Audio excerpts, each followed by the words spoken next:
Allahu Allahu Allahu Allah Allahu.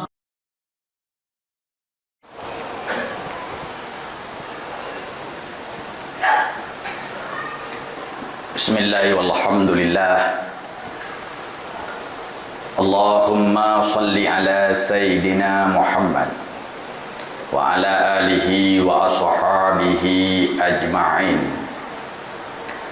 Allahumma rabbi shrah li sadri wa yassir li amri wahlul 'uqdatam min lisani yafqahu qawli. Sembari kita niat beriktikaf di rumah Allah yang sangat mulia ini, mari senantiasa puji dan syukur kita ucapkan kepada Allah Subhanahu wa taala. Salawat dan salam kepada baginda Nabi besar Muhammad sallallahu alaihi wasallam. Yang mulia dan terhormat Imam besar masjid, remaja dan panitia kemakmuran masjid, selanjutnya bagi guru-guru kami, para orang tua kami, hadirin sidang jamaah Jumat yang berbahagia. Mengawali materi khutbah pada hari yang sangat berbahagia ini, mari sejenak kita merenungkan sejarah perjalanan kehidupan baginda Nabi hingga disyariatkan akan syariat beribadah puasa Ramadan. Hadirin yang berbahagia, di ketika umur baginda Nabi 40 tahun, itu awal diturunnya Al-Quran ke permukaan bumi, hudal linnas wa bainati minal huda wal furqan. Dan kejadian itu di bulan suci Ramadan, riwayat yang kuat mengatakan pada 17 Ramadan. Dari seorang Nabi menjadi seorang Rasul, terus Rasul berdakwah. Di umur 51 tahun, keadaan Mekah dalam keadaan mencekam, manusia dalam keadaan kejahilan. Maka Rasulullah hijrahlah ke negeri Taif bersama anak angkatnya Zaid bin Harisah, berkeinginan, berencana ingin menyampaikan dakwah dan mensyiarkan akan Islam. 10 hari baginda Nabi di negeri Taif, Rasul kembali lagi ke Mekah. Mereka tidak menerima akan syariatnya baginda Nabi. Maka pada malam itu Rasulullah berada di Mekah, sadir derau bak bintih Ka'bah, dan di keheningan malam itulah Allah memerintahkan kepada malaikat Jibril untuk dilakukannya perjalanan Isra dan Mi'raj. Maka pada ketika itulah diwajibkan ibadah salat pada umur Nabi 51 tahun. Umur 53 tahun baginda Nabi hijrah ke Madinah. 2 tahun setelahnya hijrah, lebih kurang 55 tahun umur baginda Nabi.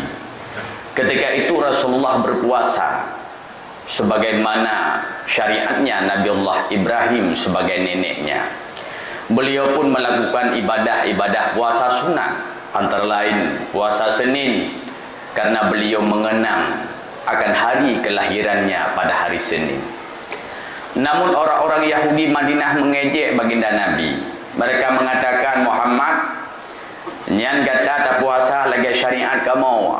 Karena orang-orang Yahudi, adapun mereka itu berpuasa dengan ketentuan-ketentuan pada agama mereka, sehingga mereka menisbahkan bahwa puasanya baginda Nabi itulah syariat mereka. Hadirin yang berbahagia, maka pada ketika itu Allah Subhanahu wa taala menurunkan Al-Quran surah Al-Baqarah ayat 183. Ya ayyuhalladzina amanu kutiba alaikumusiyam kama kutiba alal ladzina min qablikum la'allakum tattaqun. Wahai orang yang beriman, diwajibkan bagi kalian melakukan ibadah puasa, dan itu syariat pula telah aku wajibkan bagi umat-umat terdahulu. Mudah-mudahan kalian menjadi pribadi-pribadi yang bertakwa. Hadirin yang berbahagia, setelah baginda Nabi menerima akan itu ayat, apa tugas pertama Rasulullah di akhir bulan Sya'ban? Karena ayat tersebut dalam bulan Sya'ban. Maka tugas pertama baginda Rasul adalah menyampaikan informasi kebahagiaan dan kegembiraan. Dia sampaikan pada umat di mana ketika berhadapan nantinya dengan bulan suci Ramadan, mereka benar-benar difasilitasi waktu yang ada hanya semata-mata untuk beribadat, bergemar beribadah supaya lulus dari Ramadan menjadi pribadi yang bertakwa. Maka tugas Nabi ini sampaikan kabar gembira ini. Naiklah Rasulullah di atas mimbar pada akhir bulan Sya'ban. Beliau mengatakan, ya ayuhan nas, qad adallakum syahrun azim, syahrun mubarak, syahrun fihi lailata khairim min alfi syahrin, ja'alallahu siyamahu fariyadah wa qiyama lailahu tatawwa'a. Wahai manusia, tak lama lagi sungguh akan datang, sungguh akan berhadapan dengan kalian satu bulan yang agung, yang di dalamnya tersimpan rahasia ibadah yang nilainya tiada terhitung dan terkira. Maka ketika kita membaca dalam kitab Sirus Salikin saja, di situ ada satu bab Asrarus Syam, bab rahasia-rahasia yang terkandung di dalam bulan puasa. Sangat banyak. Mungkin kalau ada penceramah-penceramah khatib-khatib itu menyampaikan hanya cuplikan-cuplikan saja. Luntuan buat pembahasan dengan ibu-ibu di daerah setiap hari Minggu. Sudah 2 jam, 2 kali pertemuan, 4 jam. Belum selesai kita bahas rahasia-rahasia, hikmah-hikmah yang terkandung di dalam bulan yang agung dan di dalam bulan yang mulia. Syahrun azim, syahrun mubarak, bulan yang di dalamnya penuh dengan keberkatan dan keberkahan. Bulan yang di dalamnya ada satu malam yang kelebihannya laksana beribu-ribu malam di bulan yang lain, malah itu malam tak ada di bulan-bulan yang lain. Itulah malam Lailatul Qadar. Rasulullah menyampaikan akan hikmah-hikmahnya. Terus sahabat baginda Nabi ketika menerima akan itu ayat, ketika menerima akan pesan-pesan baginda Rasul Mustafa, apa yang mereka lakukan? Garang ibadah luar biasa. Sehingga ada sahabat yang mengatakan ini bulan-bulan perjuangan. Terjadi perang yang begitu besar, ada perang Badar. Mereka hadir itu. Terjadi dalam bulan Ramadan. Hadir mereka dalam keadaan haus dan lapar, panas teriknya matahari. Mereka ikut berjuang perang bersama baginda Rasul Mustafa. Terus bagaimana? Ada sahabat yang pingsan bagi puasa. Siapa beliau? Qais bin Sirma. Watagidinga nyan ayat dari baginda Nabi. Watagidinga hikmah-hikmah berpuasa dan hikmah yang terkandung dalam bulan Ramadan. Maka pada ketika itu, masuknya bulan Ramadan, Qais bin Sirma berpuasa. Namun beliau seorang petani. Ataka bengah jauh kubun, tetap berpuasa. Guboi kebun menjelang waktunya berbuka. Le berbuka berpuasa. Bahasa tanya iya kalau kerja membacut, katanya bak rumah. Bahasa tanya menoho temai puna makanan, lu nak pajuh makanan baju. Jawab istrinya Qais, hana sapuna menyahmenan ni serhat ilatiat bahlung yak minta makanan ke drone lelah dah drone nuai kebun. Maka Qais pada ketika itu menunggu istrinya pulang karena lelahnya dia tertidur. Sehingga itu malam pulangnya istri dia masih tertidur. Rumah pohana gepura sayang lekau hek datang lelah datang. Qais terbangun waktu keluarnya fajar. Kai tu bi mata urau. Dia tetap melanjutkan puasanya tanpa sahur. Maka di kebun itulah waktu beliau bekerja pingsan Qais. Beda sahabat yo Qais puau rumah. Datanglah ini informasi pada baginda Nabi. Maka ketika itulah turun Al-Baqarah ayat 187 yang menyatakan Allah Subhanahu wa taala mengatakan dihalalkan bagi kalian akan istri-istrimu di ketika malam dan makan minumlah hingga hampir keluarnya fajar. Ini ke syariat Awai pun baginda Nabi mengatakan, sahurlah kalian ketika malam, makan dan minumlah kalian di ketika malam. Maka habis gatu berarti ada sahabat yang sampai pingsan baru fokus melaksanakan ibadah puasa Ramadan untuk mendapatkan titel takwa. Terus bagaimana dengan Abu Talha? Kisah dari sejarah perjalanan kehidupannya. Abu Talha, beliau pernah hidup bersama baginda Nabi. Pada ketika itu, di akhir hidupnya dalam bulan Ramadan, umurnya yang sudah tua, itu masa kepemimpinannya setelah Khalifah Umar. Mungkin Abu Bakar, Umar dalam kepemimpinannya Khalifah Utsman. Beliau yang sudah tua, kagak pakai tongkat. Ada satu peperangan ketika itu, pas di bulan suci Ramadan pula. Beliau lagi berpuasa, Abu Talha. Gecok tungkat-tungkat, gebedah berangkat. Ikan lalianu, ikan lalianu Abu, hok dan dijak. Aku ingin ikut berperang membawa agama Allah yang diwariskan oleh baginda Rasulullah bersama para sahabat-sahabatnya baginda Nabi. Jawab anak ayah, bukankah engkau telah terlibat dengan beberapa perang malah masa hidupnya baginda Rasul Mustafa? Bukankah itu cerita telah engkau ceritakan pada diriku sebagai anakmu? Terlibat engkau dalam perang Badar, terlibat engkau dalam perang Uhud, terlibat dirimu dalam perang Khandaq. Rasulullah telah tiada, Abu Bakar, Umar pun telah wafat. Ini dirimu sudah tua, malah kana mutungkat. Telah banyak engkau membantu akan agama Allah. Dumno Tuhan, bek neja drone ayah, bahkan mau ja menggantau drone uronyo ikut berperang, bahkan mau gantau sebagai anak drone yang manteng muda-muda. Apa jawabnya Abu Talha? Itu kasus di bulan suci Ramadan. Anak mentua, pernahkah engkau mendengar satu ayat Allah dalam surat At-Taubah ayat 41? Allah mengatakan anfiru khifafa wa siqala wajahidu bi amwalikum wa anfusikum fi sabilillah. Berangkatlah kalian baik dalam keadaan lemah atau dalam keadaan kuat. Allah memerintahkan kita tak melihat lemah atau kuatnya. Lung anda mutuah urujih tiga lagi kata tetap lung hadir untuk membela agama Allah. Lung hadir untuk kepentingan agama. Orangnya ulung kalema lon hadir sebagaimana kemampuan yang lung miliki dengan sisa-sisa umur dengan dalam hidupku. Wajahidu bi amwalikum, hadir lung anak mertua Allah geperintah berjihadlah kata di jalan Allah dengan hartamu. Wa anfusikum, dan dengan jiwamu. Jiwaku hadir dalam perang Uhud, dalam perang Khandaq, dalam perang Badar. Jiwa lung anda mutuah, badan lung hadir pada ketika itu. Lung tuan hadir. Bi amwalikum kata Allah juga hartamu harus hadir. Anda mutuah lung pegah bagata hanayum ibadahnya menyeharta katanya pun hana hadir dalam ibadat. Percuma rukuk dan sujud. Bukankah Allah telah mengatakan lan tanalul birra hatta tunfiqu mimma tuhibbun? Tidak sempurnanya kebaikan seseorang sebelum dia menafkahkan harta yang paling disayang pada jalan Allah.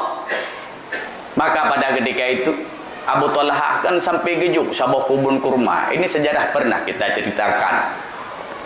Sabah kebun kurma menghadap dengan Masjid Nabawi, paling lagak, malah gepegot rangkang lagak lom le Abu Talha di dalam. Baginda Nabi dalam sejarah watan neja masjid kadang ne piyuh bak kebun kurma, JP le duana pajuh boh kurma membacut masuk ke masjid.